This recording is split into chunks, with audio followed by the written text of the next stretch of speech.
تی ہیں اور آشیرواد لیتی ہیں.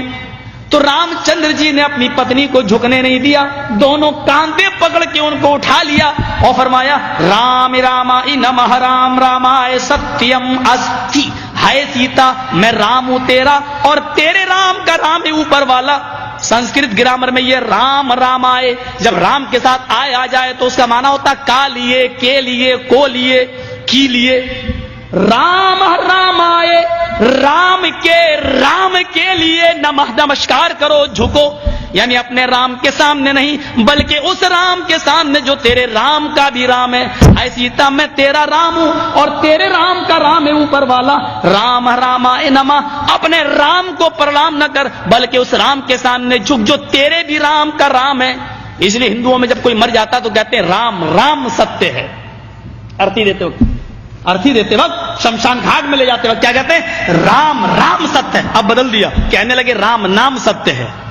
حالانکہ سنسکرت نہیں بدل سکتے. رام رامائے ستیم استی, رام کا رام سچا ہے, یعنی رام رام سچا ہے. مطلب یہ ہوا ہائے مرنے والے تو مر گیا, اب رام چندر جی تیری زندگی کے مالک نہیں, اب تو رام کا رام جانے کی تیرے ساتھ کیا معاملہ ہوگا, تو نے عمل کیسے کیے, تو نے کرتوت کیسے کیے. رام کا رام ہی سچا ہے. فَمَن يَعْمَلْ مِثْقَالَ ذَرَّةٍ خَيْرًا يَرَهُ وَمَن يَعْمَلْ مِثْقَالَ ذَرَّةٍ شَرًّا يَرَهُ. ایک نہیں 1,00,000 قرآن خوانی کر ڈالو, ایک نہیں 1,00,000 قرآن پڑھ کے مرنے والے پہ بخش دو, مرنے والے کو کچھ بھی ثواب نہیں ملے گا. اس کی اپنی زندگی میں جو اس نے عمل کیے ہوں گے وہی اس کے کام آئیں گے. اگر قرآن خوانی کر کے کسی کو بخشنے سے ثواب ملتا ہوتا اور کوئی آدمی جنت میں جانے والا ہوتا, قرآن کے بخشنے سے تو اندرا گاندھی تو جنت الفردوس کی وارث ہو جائے گی. ہمارا باپ مرتا ہے تو ایک قرآن پڑھا جاتا ہے نا. اندرا گاندھی مری تو ضمیر فروش کٹھ ملاؤں نے, اپنے ضمیر اور اپنے ایمان کو بیچنے والے ملا اور مولویوں نے اس کی سمادھی پر 3 قرآن خوانی کی ہے, صرف کانگریس سے پیسہ وصول کرنے کے لیے. 3 قرآن. ایک قرآن جس پر پڑھ کے بخش دیا جائے تمہارا باپ جنت میں چلا جائے, 3 پڑھے جا رہے ہیں, کیوں نہیں جائے گا صاحب؟ وہ کافر ہے. کافر کہاں ہے؟ نہیں, وہ کلمہ نہیں پڑھتا. جو کلمہ تم پڑھتے ہو وہ بھی تو وہی کلمہ پڑھتا ہے. تم کہتے ہو لا الہ الا اللہ محمد رسول اللہ, اس کے یہاں پر بھی تو یہی کلمہ لکھا ہوا ہے. اتھرو وید کے 20ویں کانڈ میں, اور پنڈت مرنے سے پہلے اپنے بیٹے کو وہی انکہی کے جملے سکھلاتا ہے. لا الہ ہرنے پاپن الا اللہ پرم پدم, تو جو چاہیں سورگ تو جپے نام محمدم. ہے میرے بیٹے, مرنے سے پہلے لا الہ الا اللہ پڑھ لینا, تیرے سارے پاپ مٹ جائیں گے. لا الہ ہرنے پا الا اللہ, لا الہ ہرنے پاپن الا اللہ پرم پدم. لا الہ الا اللہ پڑھ لینا, تیرے سارے پاپ ہر ہو جائیں گے, مٹ جائیں گے. یہی تو اللہ کے نبی نے کہا تھا ان الاسلام یہدم ما کان قبلہ, اسلام لے آؤ. اسلام کب لایا جاتا ہے؟ جب کلمہ پڑھا جاتا ہے. ما کان قبلہ, جتنے بھی گناہ تم نے کیے ہیں سارے کے سارے گناہ معاف ہو جائیں گے. جو کلمہ تم پڑھتے ہو وہی تو وہ بھی پڑھتے ہیں. فرق اتنا ہے. دلیل کیا ہے؟ تم کھڑی مورتی کی پوجا کر رہے ہو, وہ پڑی مورتی. ایک پڑی مورتی کی, ایک کھڑی مورتی کی. یہ شنکر بھگوان کی مورتی ہے, یہ بڑے پیر صاحب کا یا نظام الدین اولیاء کا مزار ہے, یہ احمد رضا خان کا مزار ہے. یہ کھڑی مورتی ہے, یہ پڑی ہے. جو کام اس پہ ہو رہا ہے وہی کام تو اس پہ بھی ہو رہا ہے, ورنہ مجھے بتا دو.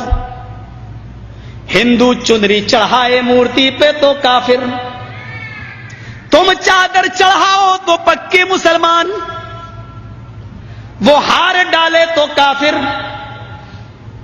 تم پھول برساؤ تو پکے مسلمان. یہ کوئی چیز کھانے کی مورتی پہ چڑھائے تو کہے پرساد, پرساد کھانا حرام.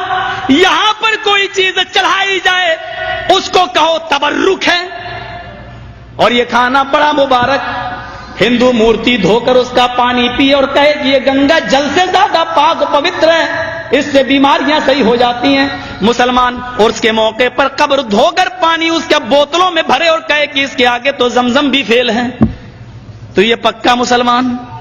جو کام اس پہ ہو رہا ہے وہی کام تو اس پہ ہو رہا ہے. اور آج میں فتویٰ دینے کا عادی نہیں ہوں، لیکن آج جذبات میں ہوں، میں یہ فتویٰ دے کے چلا جاتا ہوں. میرے پیارے ساتھیوں، اللہ کی قسم، اگر بھارت کے اور پاکستان کے، ہندوستان اور پاکستان کے، ہندوستان کا یہ 20 کروڑ مسلمان اور پاکستان کا وہ 15 کروڑ 10 کروڑ مسلمان اگر یہ چادر چڑھانے کے بعد، چنری چڑھانے کے بعد، پر تبرک کھانے کے بعد اگر یہ جنت کے اندر چلا گیا تو کعبے کے رب کی قسم کھا کے کہتا ہوں کہ بھارت کا 60 کروڑ ہندو بھی ایک ایک کر کے جنت میں چلا جائے گا.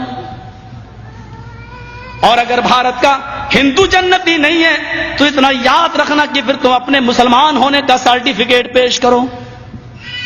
تم وہ جہنم میں کیوں جائے گا؟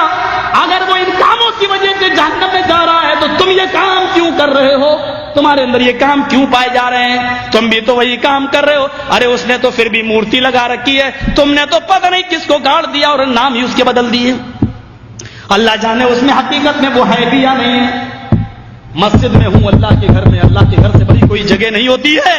میں نے بنارس میں اپنی آنکھوں سے دیکھا، اپنی آنکھوں سے ننگا بیٹھا رہتا تھا. جینیوں میں جیسے ننگے بابا ہوتے ہیں نا، انڈیا والوں کو اچھی طرح معلوم ہوگا، وہ گھومتے ہیں آگے اور پیچھے پیچھے عورتیں چلتی ہیں، ان کے دودھ سے نہلایا جاتا ہے. جو گربوتی عورتیں ہوتی ہیں وہ دودھ جب بہتے ہوئے اس بابا کی شرمگاہ کے پاس سے آتا ہے تو اس کو بھر لیتی ہیں. گربوتی عورتوں کو پلایا جاتا ہے تاکہ بچہ نیک پیدا ہو. میں نے نوائے اسلام میں ایک موضوع لکھا تھا کہ اس سے بچہ نیک پیدا ہوگا. یہ بے شرم، یہ تو خود ہی پتا چلے گا.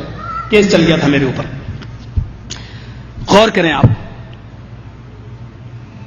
ننگا بیٹھا رہتا تھا، ایک ٹائم کی نماز نہیں پڑھتا تھا، اس کو وضو بنانا نہیں آتا تھا. مر گیا جب وہ، اس کا مزار بنا دیا گیا. 3 سال کے بعد اس کا نام رکھ دیا گیا ننگا بابا. نام بھی ہے ننگا بابا. ان کو نام بھی ایسے ہی ملیں گے، اللہ کی قسم ان کو صحیح نام بھی نہیں مل سکتے. ننگا بابا. ذرا بتاؤ کہ ننگا رہنا کون سی شریعت میں ہے؟ کون سا مذہب ننگا رہنے کی تعلیم دیتا ہے؟ کون سی تہذیب ننگا رہنے کی؟ اور یہ نام تک رکھا گیا ننگا بابا. بابا پر رکھا ہوا ننگا بابا باقاعدہ. جیسے بریلی کے اندر تھا ایک کتا بابا، اب تو بدل دیا لوگوں نے، کہتے کتب بابا، کتب کر دیا. لیکن رکشے والے سے کہو کتب شاہ کے مزار پہ جانا تو جانتا ہی نہیں جب تک یہ نہ کہو کتا بابا. ایک کا نام ہے پتنگ بابا. کسی شریف انسان کا کام ہے پتنگ اڑانے کا؟ نام رکھا گیا پتنگ بابا. بنگلور سائڈ میں چلے جاؤ، مجھے میرے دوستوں نے دکھلایا جنگلی بابا. کون نام ہے؟ نام تو پہلے اچھے رکھ لو یار، نام تو کم سے کم صحیح رکھو. یہ تو جو یہاں ہو رہا ہے وہ کام یہاں ہو رہا ہے.